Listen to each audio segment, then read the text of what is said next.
Kita mulai ya Bu. Bismillahirrahmanirrahim. Assalamualaikum warahmatullahi wabarakatuh. Pertama kali saya ucapkan terima kasih kepada Ibu Kepala Sekolah Herwinda juga yang sudah memberikan waktu untuk melakukan pengimbasan dari pelatihan yang kemarin sudah diadakan di SD Negeri 06 Sarawak Barat, yaitu tentang coding dan kecerdasan artifisial atau kita singkat dengan KKA.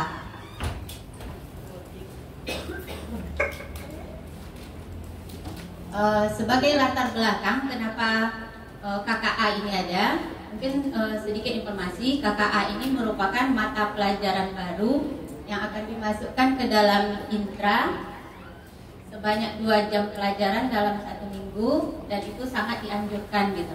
Ya, latar belakangnya yang pertama, karena adanya tuntutan zaman, kemudian banyaknya pekerjaan di masa depan yang memerlukan literasi digital, dan belajar coding dan KA mengajarkan problem solving, kolaborasi, dan berpikir etis.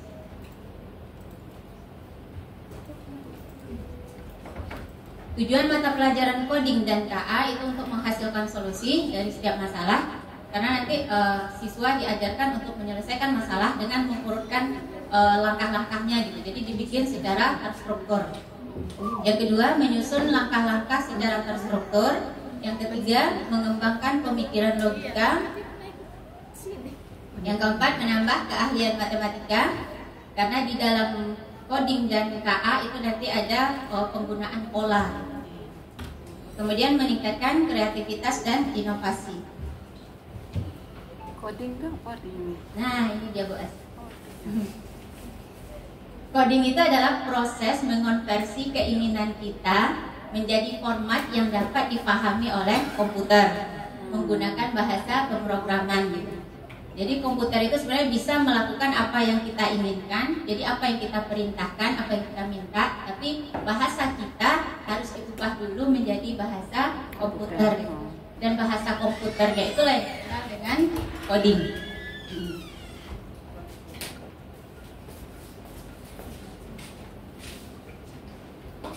Pembelajaran coding dan KA ini oleh pemerintah dimulai dari fase C. Berarti kita mulainya dari kelas 5 sampai fase F. Cuman kalau untuk fase C itu masih yang diajarkan itu basicnya gitu.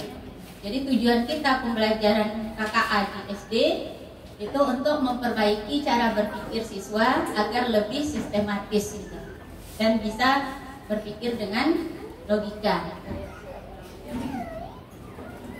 Kemudian metode pembelajaran KKA ini nanti dibagi menjadi 3 pendekatan. Yang pertama ada plug, yaitu menggunakan perangkat teknologi seperti komputer, laptop, atau tablet juga bisa, HP juga boleh. Kemudian ada unplug, itu tidak menggunakan perangkat elektronik. Bisa dilakukan dengan aktivitas game gitu. Terus dengan fisik juga bisa. Kemudian ada internet based coding, yaitu menggunakan platform daring interaktif dengan koneksi internet. Nah, yang sekarang kita coba yang penggunaan metode unplug. Di depan Bapak Ibu udah ada kartu kayak ini ya. Nah, kita main game dulu boleh? Asik lah. Untuk memperkenalkan coding bisa dengan cara yang kayak ini, ada game-game yang sederhana. Ya. Yang pertama perintahnya kita susun dulu kartu ini dari yang terkecil sebelah kiri ke yang terbesar. Nah, berarti ini dari sini. Disusun ya. Dari kiri ke kanan. Dari kiri. 1, 4, 1, 2, 4, 6. Nih.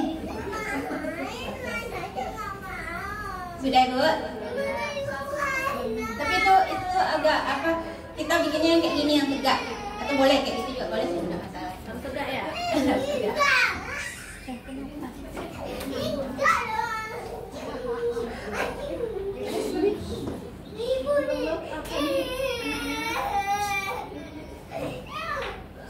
Kita lanjut ya Bu. Nah, setelah perintah yang pertama. Yang kedua, bisa kita katakan dengan anak, nanti dari kiri ke kanan itu ada pola ya. Kalau kita perhatikan kira-kira apa pola yang ada dari penyusunan kartu dari kiri ke kanan. Yang ini ya Bu, jangan yang di papan, itu cuma contohnya aja. Yang di depan itu. Udah dulu 1, 2. Meja ibu-ibu. Salah tuh urutannya 1, 2, 4 dari yang kecil. Urutannya ibu dapatnya apa? 1, 2, 4, 6, 8. Ya kan? Baru apa? Ini 8 sama 16. Berarti dari kiri ke kanan hubungannya apa? Perkalian berapa itu? Kalian 2. Perkalian 2 ya. 1 ke 2 kan 1 kali 2, 2. 2 kali 2, 4. 4 kali 2, 8. 8 kali 2, 16. Sekarang kalau misalnya dari kartu ini, kalau untuk bahasa kita biasa misalnya, kalau ibu mau bilangannya 5 misalnya. Jadi ada kartu yang dibuka, ada yang ditutup. Misalnya kita mau dapatkan 5, yang 1 kita buka, ya Bu. Yang 2 kita tutup, 4 kita buka. Berarti kalau untuk di bahasa kita biasanya untuk dapatkan 5 itu sama dengan 1 ditambah 4 ya. Nah, untuk codingnya kita nggak bilang 1 atau tidak menyebut bilangannya gitu. Jadi 1 atau yang telentang ya. Yang telentang kita bilangnya yes. Ya. Kalau dia telungkup kita bilangnya no. Ya Bu, kalau telentang yes gitu ya. Kalau telungkup no. Itu untuk bahasa codingnya gitu, memperkenalkan. Jadi ketika kita minta bilangan 5, berarti pengucapannya gimana? Yes. Yes, no, yes. Gitu ya. Nah, itu maksudnya bahasa codingnya gitu. Jadi dari situ kita kan juga meminta atau membangun kreativitas anak gitu. Ya, itu baru untuk 5. Sekarang kalau kita coba yang 13. Kalau 13 berarti gimana? Yes. No. Yes. Pakai papan maunya Mi? Iya, Bu. Nggak nangkok dong gitu-gitu aja. Atau gini ya, ulang lagi ya Bu. Ini 1, ya kan? Kalau dia menghadap ke ibu berarti kita bilangnya yes. Kita ulang untuk yang 5 tadi. Ini 2, berarti menghadap ke ibu yes. Ya. Nah kalau ini aja kita angkat. Kalau misalnya ini aja berarti kita bilangnya Yes. yes. Ya, Oh, 3 kali yes. Kalau menghadap berarti yes gitu. Kalau kayak gini berarti kita bilangnya yes, no berarti ya. Nah, sekarang kita mau bilangannya 5. Kalau 5 berarti yang ini yes, yang ini no, yang ini no, yes. Ya kan? Nah, berarti yes, no, yes. Nah, itu untuk 5. Sekarang kita coba yang 13. Berarti yang dua belakang ini nggak disebut ya? Yang di belakang nggak usah kita sebut. Sampai batas hasilnya aja gitu. Ya.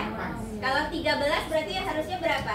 1, 4, 1 5, tambah 6, 4, 8. tambah 8, 12 ya. Berarti kita bilangnya 1 Yes. Kalau 2 no. Berarti 4 yes. 8 yes. Oke, sampai situ paham Ibu? Oke. Kita lanjut atau udah aja?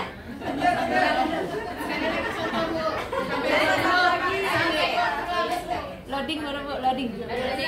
Tapi masih semangat ya Bu? Ulang lagi yang 13 tadi Mi. Yang 13 Oh, buat mau ulang dulu 13. Iya, yang 13. Ya. 13 kalau kita bilangnya tadi kan 1 tambah 4 tambah 8. Ya kan? Nah, karena 1 gini yes, berarti 2 kan nggak dipakai. Berarti kita bilangnya no. No, Terus? yes. Yes. Terus apa yang pakai? Oh, yes. Jadi bahasanya nanti yes, no, yes. Kalau kita langsung pakai ujung misalnya Bu. Sabar, ya. Yang ujung kan 16. Berarti untuk 17 kita perlu 1 dengan 7. Yes. Perlu 2. No. No. Perlu 8. No. Perlu 16. Yes. Nah, itu Oke. dia. Berarti bisa 2 cara gitu ya Bu? Iya, artinya kalau bahasa manusianya kan satu tambah ini tambah ini. Bahasa manusia. Bahasa coding tadi Bu. Kalau untuk bahasa codingnya diganti dengan yes atau no. Nah, game ini juga nanti bisa divariasikan mungkin dari warna. Yes itu bisa nanti kasih warna hijau, nanti yang enggaknya boleh warna merah gitu. Jadi tergantung kreativitas gurunya juga. Oke, kita coba yang 20, Ibu. Kalau 20 berarti kita perlu 4 sama 16. Berarti 1 No. no, 2 no, 4 yes, 8 no, 16 yes. Nah, kayak gitu dia. Oke. Sampai sini paham Ibu? Kita I lanjut. understand. Yang kita kerjakan barusan itu berarti pengenalan coding yang apa namanya? Unplug ya, pendekatan unplug. Artinya ada kegiatan atau aktivitas yang tidak menggunakan perangkat elektronik. Nah, sekarang kita coba yang menggunakan plug gitu. Bapak Ibu boleh buka namanya blockly.games. Blockly.games. Nanti tampilannya Google ya. ya. Google, klik blockly.games. Games. Blognya pakai Oke, nampak tampilan kayak gitu, Ibu? Blog apa? Blockly. Tulisannya dulu nih, Blockly. Blockly. Blockly. Blockly. Titik game. Ini. Blockly.games. Gamesnya nggak ada. Mana pernah saya? Beda tampilannya? Sama? Sama ya? Sudah? Yang muncul nanti websitenya kayak gini. Iya? Sudah? Oke, sekarang kita coba ambil yang maze atau labirin. Maze nih, atau labirin. Maze atau labirin. Maze deh, Bu. Oke, maze atau labirin. Ini, oh ini karena udah pintar loh. Maze ya, maze. Maze, labirin. Sudah? Kita main game ya, Bu. Oke, sekarang di sini ini cara istilahnya kita memperkenalkan coding atau untuk bahasa komputer tadi secara plug gitu. Jadi misi kita di sini mengantarkan orang ini ke titik akhirnya gitu, ya. Kalau sekarang kan dia sudah ada di sini move forward, ya. Jadi kalau kita coba run program, dia baru sampai setengah gitu. Jadi tugas kita memilih nanti ambil ada boleh move forward atau turn left atau turn right gitu, ya. Move forward artinya apa, Ibu-ibu? Bergerak maju ke depan ya. Oke, jadi ini yang di sini kita ambil, kita tahan, terus antar ke bawah yang move forward ini. Oke. Nah, dapat 2 move forward ya, move forwardnya 2 kali gitu. Nanti boleh kita tes lagi, berhasil enggak yang kita masukkan gitu. Nah, sampai dia berarti menang kita. Ya. Ini yang move forward, ini yang perintah apa namanya? Bahasa codingnya itu gitu. Ya. Kita perintahkan dia move forward, dia translate dulu ke bahasa codingnya atau JavaScript, ya. Baru dia keluarkan hasilnya atau output namanya gitu. Dia sampai. Ulang lagi. Ya, biasa main game gitu, Bu. Ini move forward. Oh, kita ulang yang tadi ya. Oke.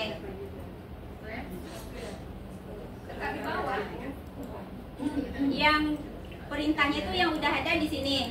Kalau di sini sekarang udah ada move forwardnya 1 ya, Bu. Kalau kita run kan, dia baru sampai setengah perjalanan, ya kan? Berarti untuk setengah perjalanan lagi kita pilih dari yang 3 ini, move forward, turn left atau turn right, ya. Kita ambil berarti move forward lagi. Jadi kita ambil, terus ditahan, dibawa ke move forward yang di bawah. Bisa? Udah. Nah, baru kita reset lagi di bawah karena tadi kita udah kalah. Kita ulang lagi, runkan lagi. Nah, sampai dia. Oke, Bu. Oke, kita lanjut. kita coba yang kedua. Mau lanjut sampai level 10 ya, Bu? Ini aja kita pulang nanti ya. Ini aja sedikit dulu. Ini yang pertama dia kalau cuma move forward berarti cuma sampai sana. Nah, terus kalau dia mentok itu berarti dia harus gimana? Maju ke atas. Belok ke kiri. Nah, berarti kita ambil yang turn left, kita drag, langsung taruh di bawah, move forward. Oke, itu udah belok kiri. Setelah belok kiri berarti dia harus move forward lagi kan? Nah, jalan lagi, ambil lagi move forward, taruh di bawah, turn left. Ya, kalau sampai 3 itu kita tengok sampai mana dia baru. Nah, situ dia baru. Berarti dia harus belok apa lagi? Kanan, Belok right. kanan, berarti kita ambil turn right. Ya, terus baru terakhir move forward lagi. Nah, dia satu langkah, satu gitu. Oke, kita coba. Oke, ya.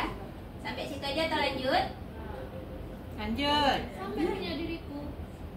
Nanti besok pas ya Bu. Nanti Bu besok boleh lanjut nanti malam. Makanya bergerak. Sampai level 10. Sudah cukup? Cukup. Kalau di level 3 itu ada penambahan bahasanya, ada namanya repeat until do, ya, kita ulang lagi gitu. Ini. Sudah Bu, lanjut ke gap. Kita stop ya Bu. Oke, lanjut materi lagi kita. Itu aja. Stop sini aja. Belum seru Bu. Maghrib pulangnya nanti.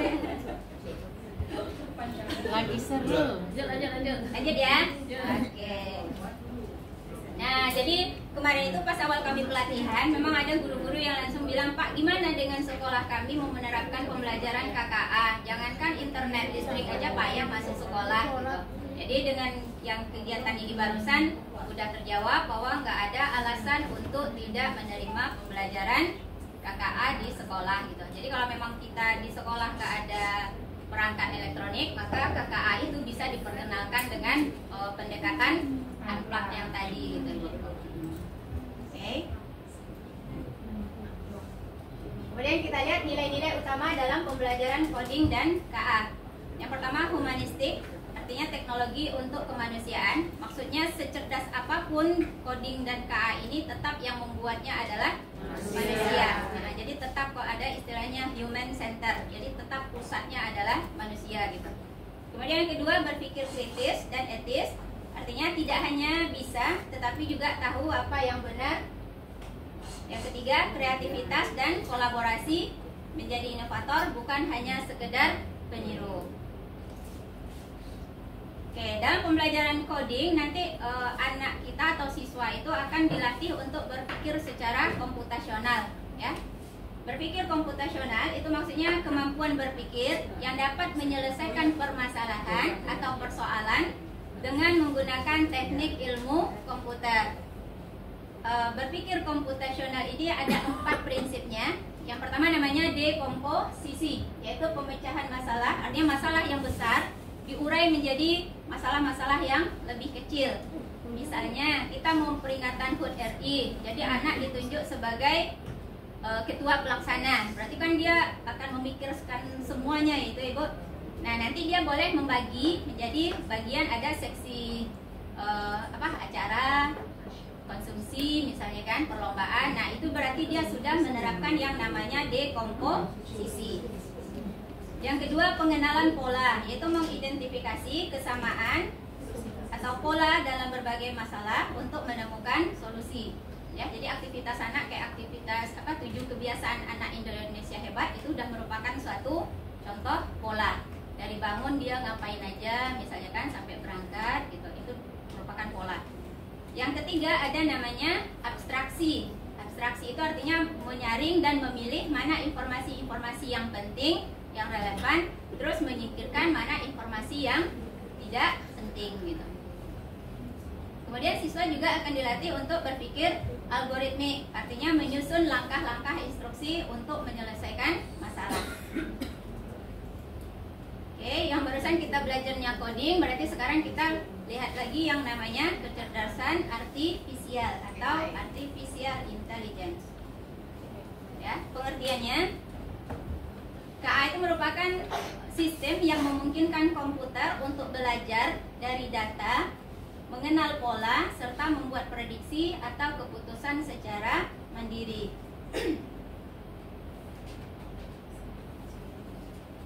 Karakteristik KA, yang pertama, KA itu belajar dari data. Jadi di KA itu ada namanya machine learning dan meningkatkan kinerjanya seiring waktu. Ya, maksudnya di awal pembuatan KA itu mirip sama gelas yang juga masih kosong. Jadi yang mengisi KA itu ternyata adalah kita yang mengupload data ke internet, memasukkan atau kita meminta bikinkan. Misalnya kita masukkan gambar ini, ubah menjadi yang lebih cerah misalnya, ya kan? Atau kita misalnya kerja kelompok, nanti RPP diupload di Google Drive atau grup misalnya kan. Nah, ternyata semua data yang kita masukkan ke internet itu adalah menjadi data milik bersama, ya. Dan si KA inilah yang mengambil data tersebut dan nanti menampilkan ketika ada yang membutuhkan gitu. Nah, jadi kita termasuk penyumbang dalam pengembangan KA itu sendiri. Terus KA mampu beradaptasi dan meningkatkan performanya seperti Google Translate. Kalau di awal-awal atau beberapa tahun yang lalu kita mentranslate pakai Google Translate itu biasanya satu-satu kata ya Bu. Nah kita masukkan satu paragraf langsung kacau apanya translate-nya gitu. Ternyata sekarang sama KA satu buku bahasa Inggris itu bisa ditranslate dalam waktu yang singkat. Ya. Boleh nanti dicoba. Ya, karena ternyata setiap orang mencari, kita cari misalnya makan apa bahasa Inggrisnya gitu kan, atau apa gitu, ternyata itu dia simpan oleh KA itu gitu ya. Jadi makanya setelah beberapa tahun dia bisa mentranslate gak cuma dalam satu paragraf, satu kata, malah bisa satu ya. Berarti kita harus masukkan kata-katanya dulu ya Mi? Iya. Sama aplikasi atau website yang biasa udah ditanami KA, kita biasanya pakai apa? Gitu. ChatGPT pernah pakai ya? Kayak Gemini misalnya kan. Nah, itu kan kita bikinkan perintahnya kan atau promptnya istilahnya. Nah, misalnya kita bikinkan 10 soal IPA kelas 5 tentang misalnya perkembangbiakan makhluk hidup gitu. Ya, awalnya dia kasih. Terus kalau misalnya kita bilang nomor 1 tolong bikinkan pakai gambar. Nanti dia perbaiki gitu ya. Nanti soal nomor 2 saya mau yang ada literasi gitu. Nah, nanti dia perbaiki gitu. Ya, jadi dia juga belajar dari setiap informasi yang diinputkan ke KA tersebut gitu. Oke, yang ketiga, KA bekerja berdasarkan algoritma dan model prediktif. Nah, ini juga yang kita harus hati-hati. Ternyata KA itu, data yang ditampilkan oleh KA itu bukan data yang valid. Maksudnya bukan data yang sebenarnya gitu. Jadi kalau kita mau cari sumber, sebaiknya kan kita dianjurkan carilah ke buku. Ya, karena kalau KA ini bisa istilahnya datanya itu menjadi data bias atau data yang bisa dimanipulasi. Kayak sekarang misal apa ya?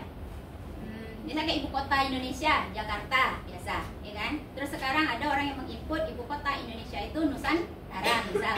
Kalau yang menginput data yang baru ini sudah lebih banyak, ya, maka nanti kalau ada yang bertanya ibu kota Indonesia apa, nanti jawabannya akan keluar Nusantara gitu. Meskipun itu belum misal gitu kan.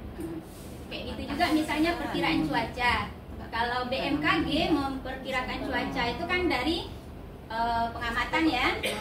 Tapi kalau si KA ini hanya berdasarkan laporan-laporan orang, misalnya sore ini Perawang cerah jam 3 sore. Nanti ada yang update Perawang cerah misalnya. Nanti kalau kita tanya besok Perawang jam 3 sore cuacanya apa, nanti dia bakalan jawab cerah. Ya. Jadi itu juga kita ternyata harus lebih hati-hati karena KA hanya menampilkan data berdasarkan algoritmanya gitu. Terus KA itu mampu mengenali pola dan membuat keputusan secara otomatis. Jadi kalau kita bisa kayak pakai Google Map, biasa kalau ada yang macet jalan sini kan bisa kita dialihkan ya Bu. Atau dia kasih tahu nanti kalau lewat sini misalnya 4 menit lebih lama gitu ya. Terus cara kerja kecerdasan artifisial ada 3. Yang pertama input. Input itu data bisa berupa pertanyaan, bisa berupa perintah, bisa juga berupa data yang kita upload. Ya, misalnya kita punya satu RPP deep learning misal ya. Terus kita inputkan ke ChatGPT, terus kita bilang bikinkan saya misalnya RPP IPAS misalnya berdasarkan yang diinput ini misalnya kan, nanti dia akan bikinkan gitu ya. Itu namanya input. Kemudian proses selama dia mengerjakan, dan output adalah hasilnya.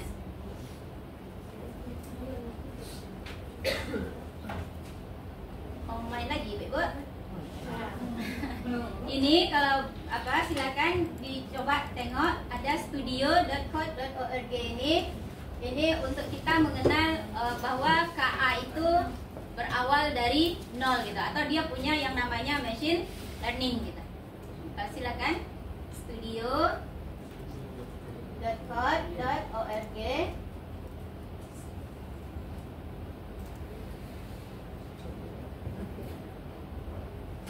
Main game itu Sudah dapat? belum. Bawahnya langsung Bu. Ambil yang AI for Ocean. Kita ambil AI for Ocean. Kita nggak usah sign in dulu.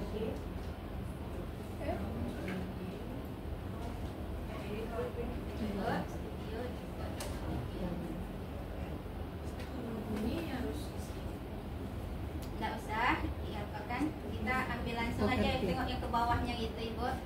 Ada AI for Ocean. Kau nak?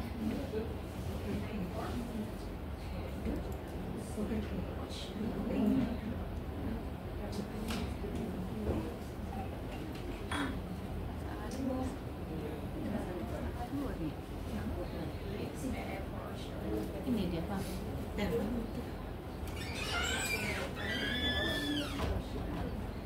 ambil yang di bawahnya Ibu. Ada kok.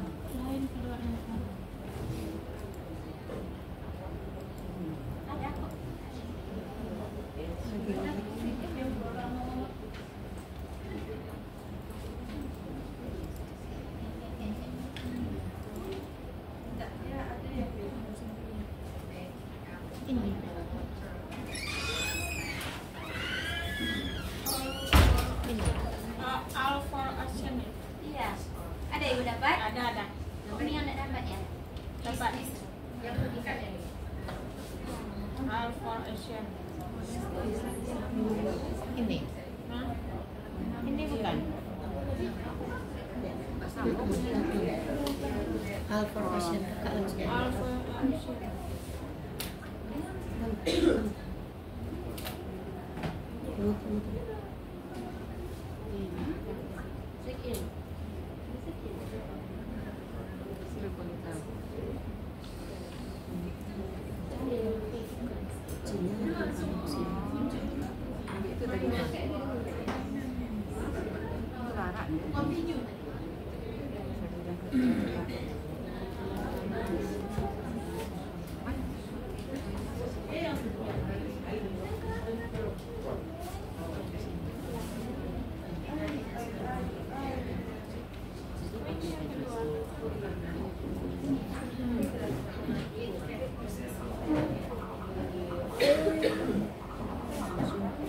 Ambil yang level 2 ya Bu. Yang level 2. Yang mana? Iya, ada dapat ikan-ikan. Gimana cari levelnya nih? Di atas itu Bu ada AI for Ocean yang di atas nih. Ambil yang level 2. Udah masuk dia. Oh, level 2. Iya. Oke. Ini bahasa bisa diubah ke bahasa Indonesia yang di kiri bawah Bu. Yang English boleh ganti ke bahasa Indonesia.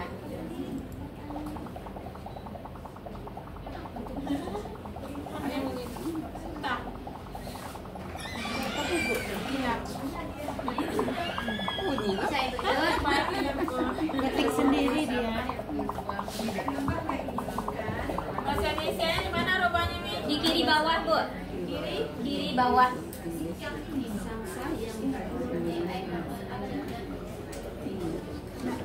Oh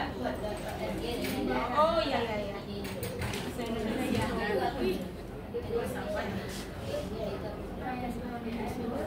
Indonesia oke. Hitung sampahnya, dia tuh sampah ini.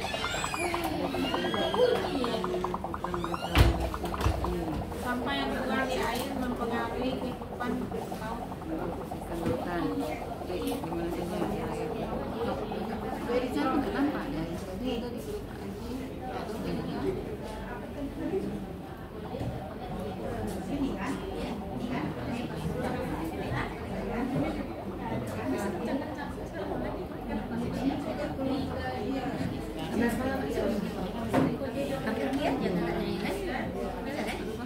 Studio kan, ada studio depannya.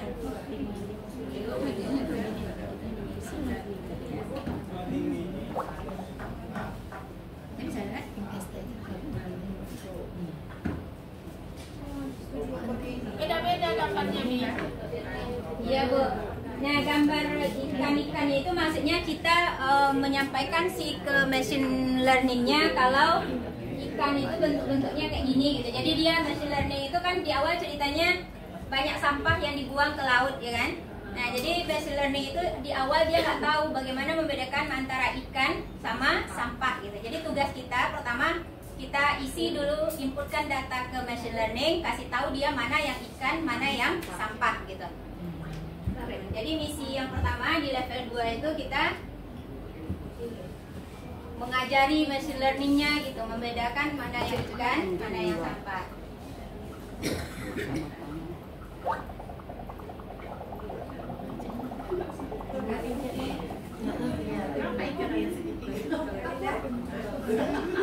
Apakah ini ikan? Kayak ini Bu, Pak. Kalau ini kan paus kaki berarti kita bilang tidak ikan gitu. Ini botol berarti kita masukkan tidak ikan. Kalau ini berarti masuk ke ikan gitu ya. Nah, ini tidak. Kalau yang segitiga itu ikan. Pokoknya kalau bermata dia ikan.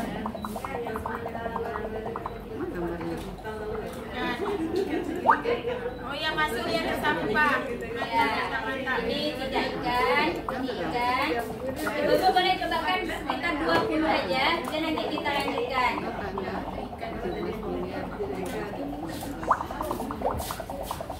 Bakunya mengalahkan. Mengalahkan. Ikan berenang.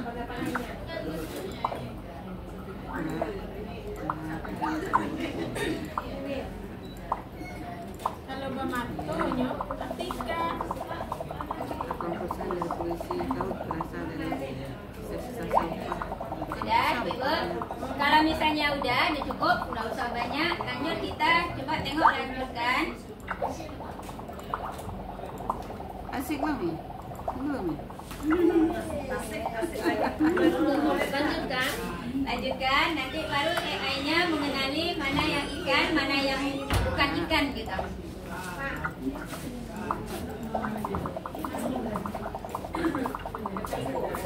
Nah ini dia mengidentifikasi mana yang ikan, mana yang bukan ikan.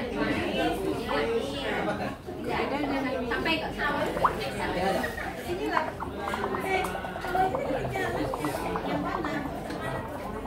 Lanjutkan. Di bawah itu tempat di bawah. Turun. Ocean. Enggak. AI for ocean namanya kan.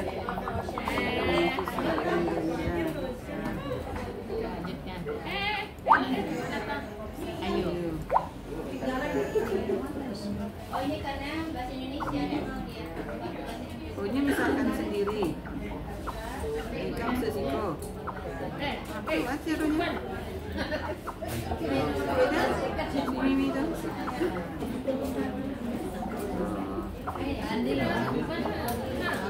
Ikan yang guling sesiko, yang udah guling masuk ke bawah gitu. Buangnya.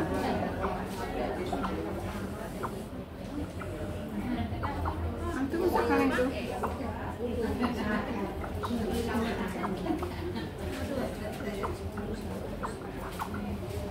Itu ikan yang ke bawah. Tahu kan tuh kalau ikan Mana cara? Sudah, Ibu. Kita lanjut. Oh itu ya campur-campur aja belum. Halo.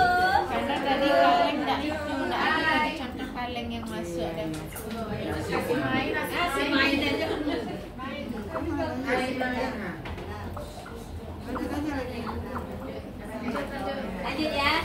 Lanjut ya Bu.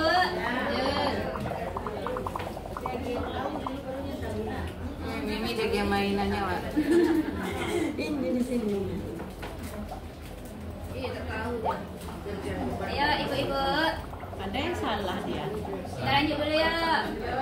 Oke, sekarang kita lanjut contoh pemanfaatan KA. Yang pertama ada website namanya Halodoc ya. Halodoc. Halodoc itu kita bisa tidak usah pergi ke dokter umum, bisa kita tanya di situ, nanti dia kasih resep ke kita bisa ya. Jadi kita sampaikan keluhan kita ya, nanti si Halodoc itu bisa mencarikan resep obat sesuai keluhan kita gitu. Jadi makanya sekarang dokter umum bisa tergeser posisinya oleh KA ya. Halodoc. Yang kedua ada di transportasi kayak Google Map, kita sering pakai ya. Kemudian mobil otonom. Mobil otonom ini mungkin di kita belum ya. Mobil yang bergerak tanpa ada pengemudi. Katanya di Cina, Amerika udah ada ya. Nah, taksi-taksinya sekarang udah mobil otonom. Kemudian di pendidikan ini yang paling sering kita pakai itu adalah Canva ya. Ada Canva-nya dan sekarang ada Canva AI ya. AI Canva atau Canva AI. Terus ada Wayground. Wayground ini kalau dulu namanya Quizzes. Nah, di Wayground ini sebenarnya kita bisa kita punya materi ajar, kita masukkan input ke Wayground, nanti dia bisa bikinkan soal ya. Jadi kita nggak mau bikin soal lagi, dari materi aja kita upload, kita bilang aja misal soalnya objektif 10 soal. Jadi nanti Quizzes ini atau Wayground ini akan membikinkan sesuai apa kita gitu ya. Dan bisa scan iya. Dan ini juga bisa game apa namanya quiz interaktif ya, keamanan gitu. Kemudian keamanan kayak CCTV sekarang kan CCTV-nya di rumah bisa diamati dari HP atau dari laptop. Kemudian kayak hiburan ada YouTube, ada VO3 AI ya. VO3 AI itu untuk membuat video ya Bu. Membuat video dari gambar nanti digerakkan gitu. Kemudian ada namanya NLP, Natural Language Process atau penerjemah otomatis. Ini halo Ibu. Masih sedikit lagi ya. NLP atau penerjemah otomatis ini yang biasa dipakai kayak di sidang PBB mungkin ya, atau sekarang kita kalau mau jalan ke luar negeri ke Thailand nggak bisa bahasa Thailand, nanti kan kita bahasa Indonesia, orang bisa apanya itu langsung dia translate ke bahasa daerahnya tersebut gitu ya. Itu namanya NLP, Natural Language Process. Kita lanjut sedikit lagi. Ada namanya limitasi KA. Karena KA adalah buatan manusia, maka dia juga punya keterbatasan. Ya, keterbatasan KA ini yang pertama, dia tidak mampu memiliki kreativitas sejati, perasaan atau pemahaman kontekstual yang mendalam. Karena itu yang miliki adalah manusia. Kemudian dapat membuat kesalahan prediksi akibat keterbatasan data. Itu yang dikatakan dengan istilah data bias ya. Data yang bisa aja itu bukan data yang sebenarnya gitu, yang valid. Kemudian prinsip penting penggunaan KA, yang pertama ada bias algoritma. KA tidak selalu sempurna dan perlu diawasi serta diuji secara berkala.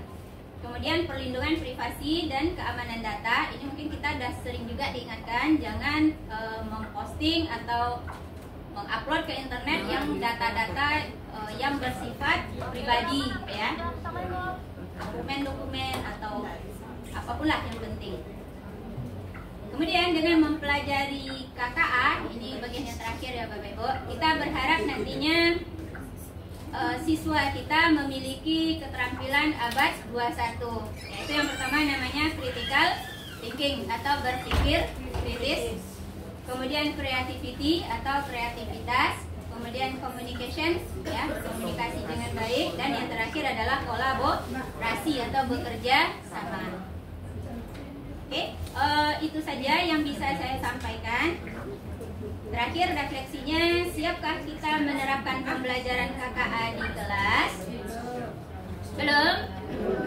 Kalau untuk yang pendekatan unplug, mungkin kita bisa coba ya Ibu. Maksudnya kan kita nggak harus menggunakan perangkat komputer atau perangkat elektronik gitu ya.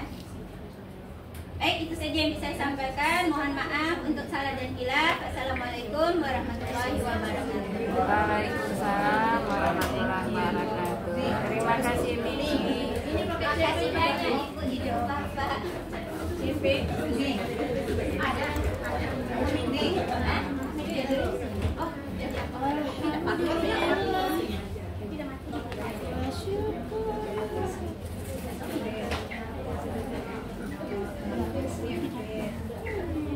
Mimi, Dimana ide ini terpakunya saking Main game. mantapnya.